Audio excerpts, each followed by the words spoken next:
Assalamualaikum warahmatullahi wabarakatuh.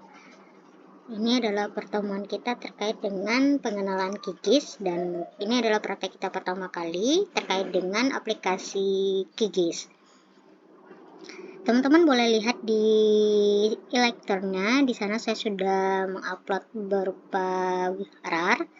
Di dalam RAR tersebut ada banyak sekali, tentunya pasti teman-teman perhatikan banyak sekali file di dalamnya. Salah satunya itu adalah materi kita untuk pertemuan kali ini, yaitu pengenalan QGIS berupa PDF.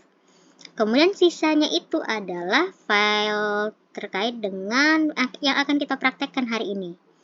Jadi, di dalam file tersebut ada beberapa file yang namanya sama tetapi formatnya berbeda-beda. Seperti ada administrasi Sukodono, kemudian ada jalan Sukodono.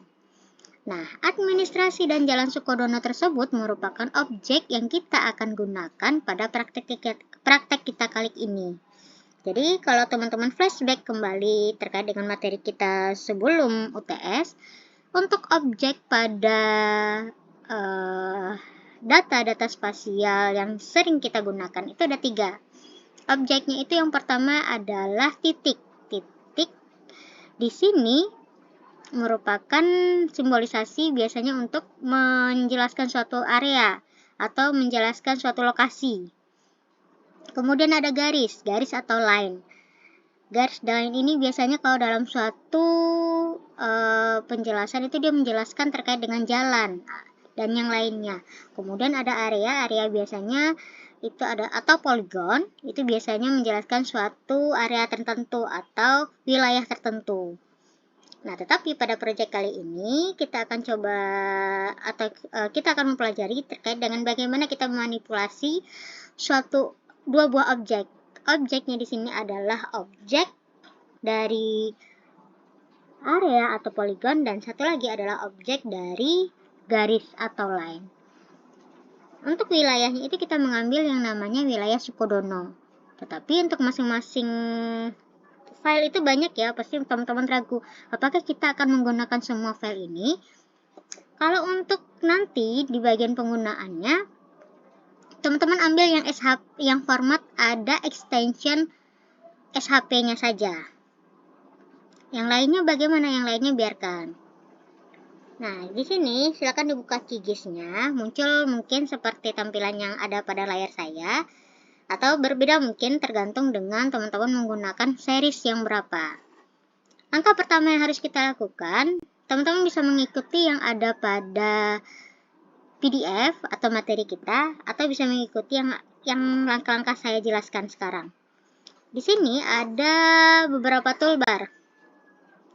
Jadi kalau teman-teman lihat di bagian sini, yang ada gambar handnya ini atau area garis kotak putih besar ini adalah namanya data frame. Jadi kalau nanti misalkan kita membuat pemetaan, peta tersebut akan muncul di data frame ini. Nah, setiap saya gerakkan, maka koordinat di bawahnya juga akan berubah. Nah, koordinat di sini juga akan berubah. Ini adalah skala. Jadi semakin besar perbandingan skala, maka ukuran peta juga akan berubah. Ada yang nge-zoom atau zoom in, zoom out. Ini adalah data frame. Ini adalah menu, mungkin tidak perlu saya jelaskan, silakan dibaca materinya. Ada beberapa toolbar. Toolbar di sini kalau teman-teman lihat ya, mungkin teman-teman perhatikan ada yang berwarna abu-abu, ada yang berwarna. Atau ada yang aktif dan tidak. Nah, kenapa ini toolbarnya beberapa berwarna abu-abu atau tidak aktif? Jadi yang berwarna abu-abu ini adalah tidak aktif. Nah, apa alasannya? Alasannya itu adalah karena di layar kita di bagian kiri, ini adalah tampilan layar kita di bagian kiri ini masih kosong. Jadi kita belum melakukan apapun, atau kita belum memiliki project, atau kita belum memiliki objek, data SHP-nya kita belum ada. Kalau kita tidak memiliki objek ataupun data SHP-nya, maka beberapa toolbar yang di atas ini akan mati atau non-aktif. Tetapi apabila nanti kita sudah memiliki beberapa layar di sini, Nah, toolbar-toolbar di atas ini akan aktif sesuai dengan objek apa yang kita aktifkan atau objek apa yang akan kita manipulasi. Kita ada 3 tadi objeknya ya, garis, titik, dan juga area. Kalau bagian kita aktifkan layarnya di sini adalah layar garis, maka toolbar-toolbar terkait garislah yang akan aktif. Jadi, yang non-aktif atau berwarna abu-abu di sini sesuai dengan penggunaan layar pada bagian objek yang akan kita aktifkan nanti. Mungkin nanti akan terlihat ya perbedaannya. Kemudian di atas sini ada browser.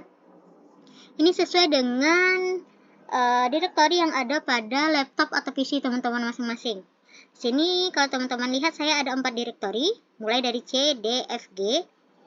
Nah, kalau misalkan teman-teman sebelumnya sudah pernah mempunyai file atau sudah pernah melakukan digitasi peta, mungkin bisa langsung ditarik datanya dari browser. Nah, cara kita menampilkan peta kita di sini itu banyak sekali caranya. Bisa kita menggunakan toolbar yang di atas ini namanya New Shapefile. Silahkan dilihat ya, seperti simbolisasi V, tetapi di bawahnya itu ada warna kuning. Atau teman-teman bisa menggunakan simbolisasi V yang di sini dia berwarna hijau bawahnya. Di sini posisi saya sebelah kiri ya, dia bisa berada di atas, bebas. Kenapa saya posisikan dia di bawah, di samping? Karena saya suka saja. Jadi boleh teman-teman menggunakan V yang simbolnya berwarna hijau atau V yang simbolnya berwarna kuning. Ini untuk new shapefile, yang hijau ini untuk data vektor. Jadi kalau misalkan teman-teman ingin membuat data vektor, maka boleh menggunakan atau ingin menambahkan layer vektor, boleh menggunakan simbolisasi ini untuk memasukkannya, menginputkannya. Nah, langkah pertama yang harus kita lakukan, kita akan membuat project baru. Caranya bagaimana? Klik toolbar New Project yang berwarna putih, kertas putih, sama seperti kita ingin membuat dokumen baru. Kalau teman-teman membuka Word, pasti teman-teman ingin membuat dokumen baru, pilihnya itu adalah New File atau New Document. Di sini juga begitu. Kalau ingin melakukan project baru, klik di bagian New Project. Atau silakan klik menu Project, ambil New. Langkah-langkahnya ada di bagian PDF, silakan diikuti juga. Sehingga muncul bagian data frame teman-teman itu berwarna putih polos. Nah, saya sudah mengirim dalam bentuk RAR ya. Silahkan diekstrak, dipindahkan file tersebut dalam satu folder. Boleh menamakannya, judulnya, pengenalan sesuai dengan materi kita hari ini, pengenalan QGIS, atau boleh teman-teman sesuaikan dengan penamaannya masing-masing. Ataukah project pertama, ataukah latihan pertama, atau yang lainnya. Silahkan. Jadi silahkan buat folder baru dan nantinya beberapa project itu teman-teman simpan di dalam folder tersebut. Atau masing-masing setiap project itu foldernya berbeda-beda. Agar terlihat yang mana project yang teman-teman lakukan pertama kali, hari kedua, hari ketiga, dan yang lainnya. Atau pertemuan kedua, ketiga, dan yang lainnya. Nah, di sini saya ingin menggunakan toolbar untuk add vector layer. Nah, saya juga boleh teman-teman menggunakan new shapefile ya. Kita gunakan add vector layer terlebih dahulu, silakan diklik. Di sini ada bagian submenu vektor.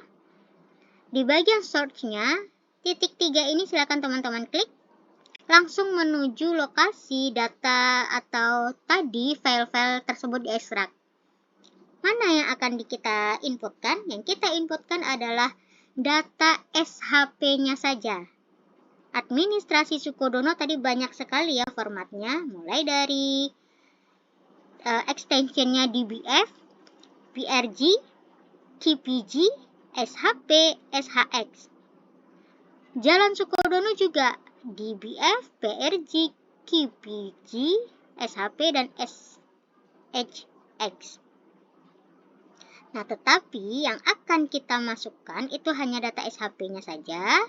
Silakan diklik untuk jalan administrasi Sukodono dan juga untuk jalan Sukodono SHP-nya saja. Kemudian open. Setelah open, klik option add. Sehingga di bagian kiri teman-teman muncul dua layar. Layar apa? Layar yang tadi kita inputkan. Administrasi Sukodono dengan jalan Sukodono. Ini boleh di close. Nah, ini sehingga muncul peta tadi atau layar-layar yang ada di bagian kiri yang ada dua layar sehingga muncul di bagian data frame kita. Nah, saya cobakan kita menggunakan inputan layarnya itu, saya hapus dulu ini ya. Kita gunakan cara yang kedua di bagian new shapefile. Silakan diklik. Nah, di sini di bagian file name boleh klik titik 3, pilih jalannya, dia langsung memfilter SHP-nya saja. Karena tadi adalah fokus untuk inputan data kita new shapefile. Jadi yang dipilih adalah jalan Sukodono sama administrasi Sukodono.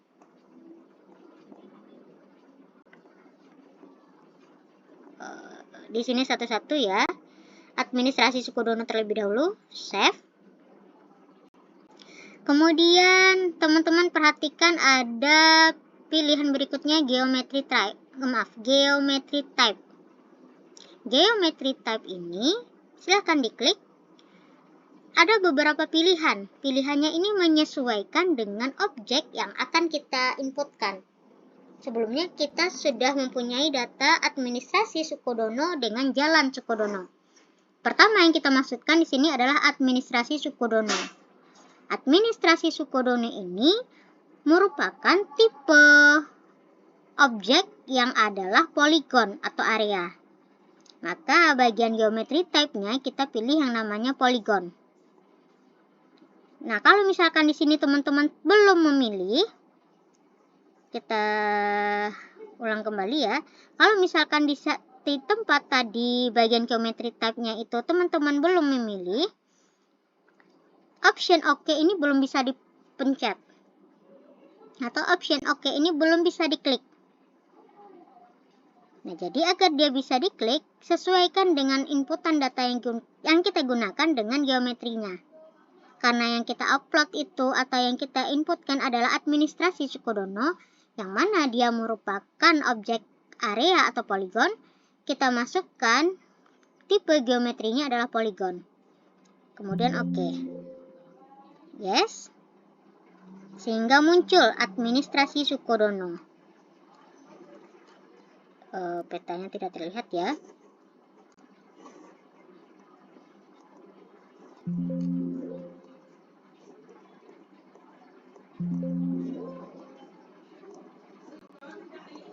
Peta saya menghilang. Saya ulang kembali.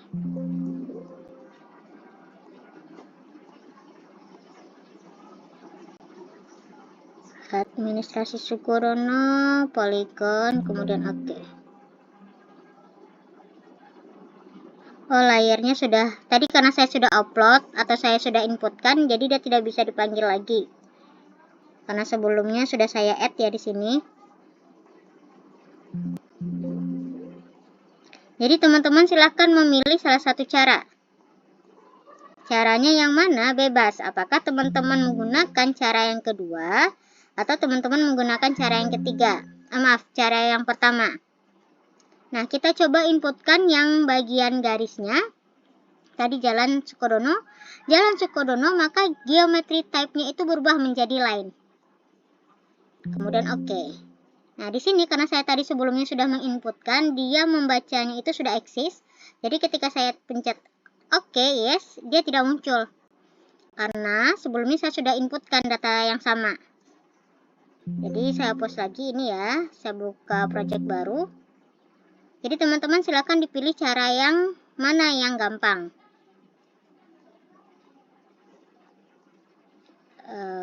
Karena saya sudah inputkan, dia tidak membaca lagi. Sebentar ya.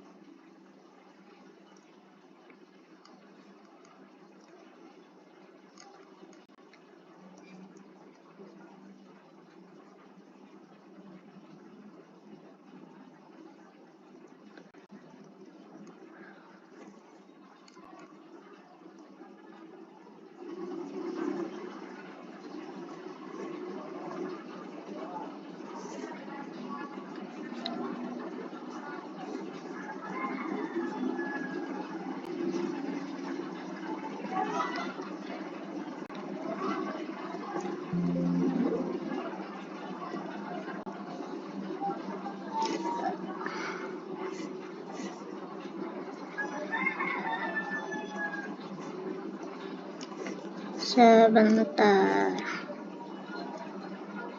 Jadi ketika teman-teman sudah menggunakan salah satu cara dan sudah mengupload atau memasukkan data tersebut, lakukan saja satu kali. Jadi ketika dia diupload berulang kali, oke. Jadi ketika dia diupload berulang kali, sistem itu dia membaca kalau itu sudah eksis atau sudah ada di dalam sistem. Jadi ketika dipanggil berulang-ulang, terkadang dia suka error ya QGIS-nya.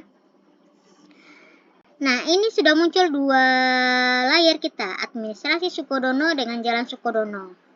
Teman-teman boleh menggunakan toolbar New Shapefile atau toolbar New Vector Layer. Bebas. Atau sama seperti contoh saya tadi barusan, tarik data langsung dari browser.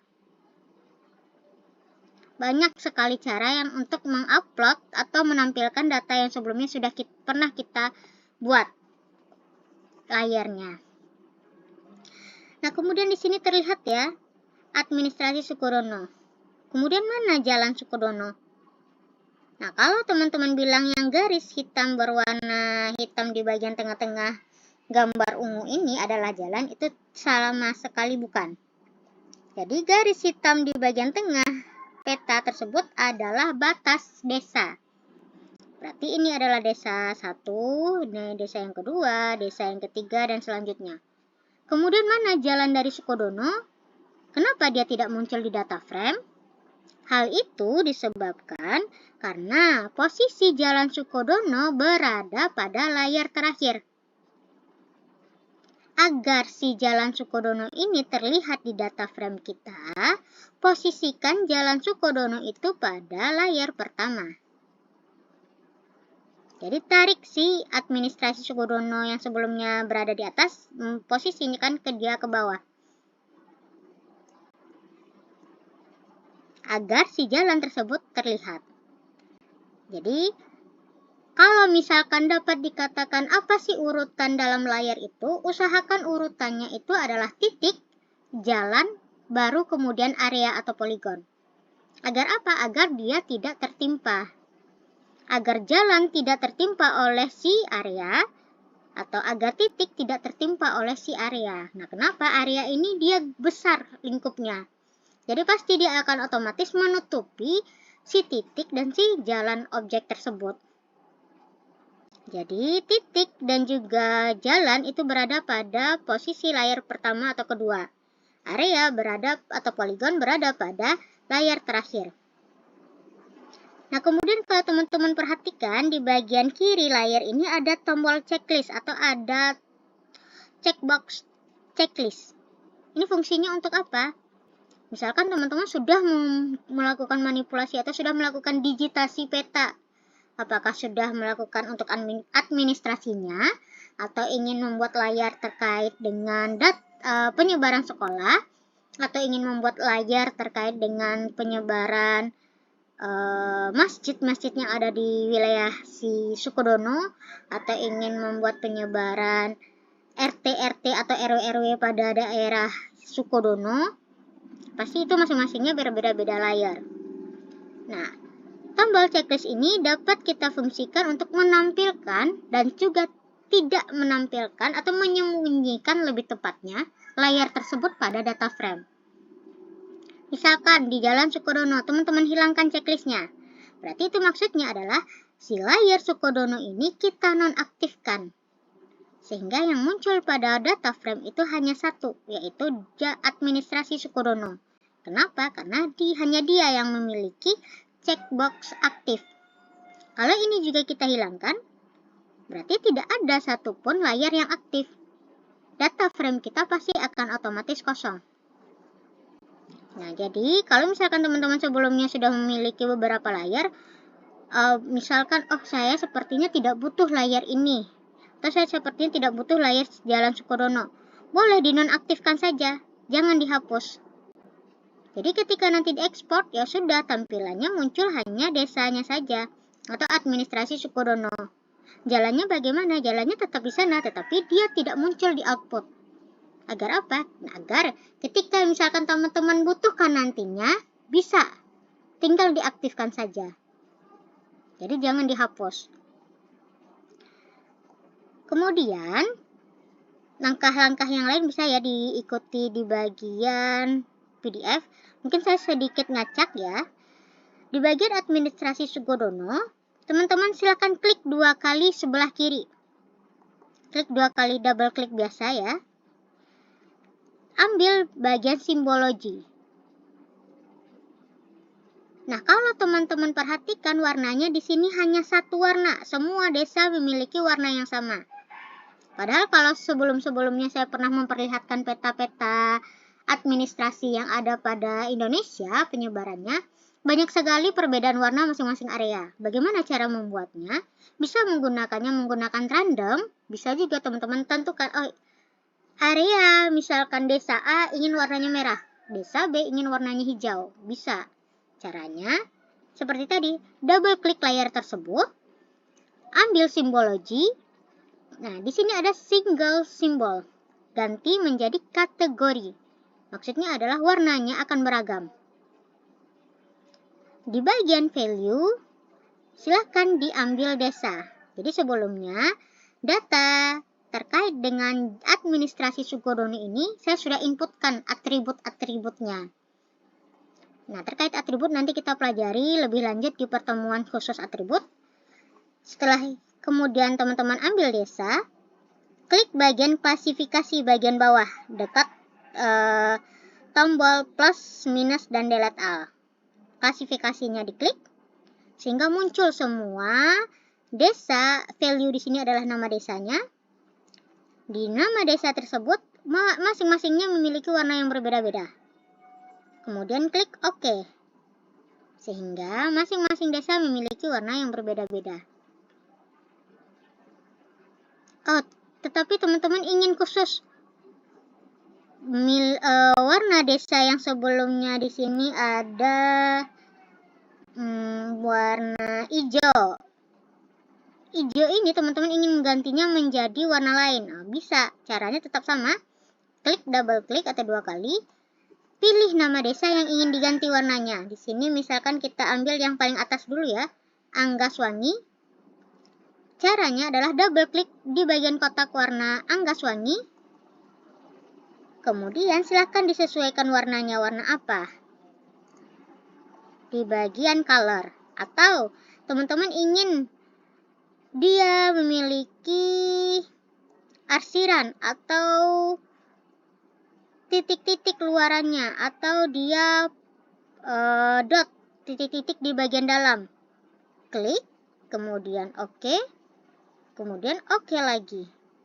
Sehingga area si Anggaswangi tadi ya, itu berubah menjadi titik-titik. Jadi setiap area yang ingin diganti, klik bagian warna area tersebut atau desa tersebut. Kalau teman-teman tidak ingin menampilkan salah satu desa, misalkan kita lihat di tengah-tengah ini ada warna coklat ya. Warna coklat ini dimiliki oleh si Klopo 10. Silahkan dihilangkan checklistnya. Kemudian OK. Dia akan otomatis hilang. Teman-teman ingin menghilangkan yang lain, atau hanya ingin menampilkan satu desa saja, yaitu desa Anggaswangi, bisa.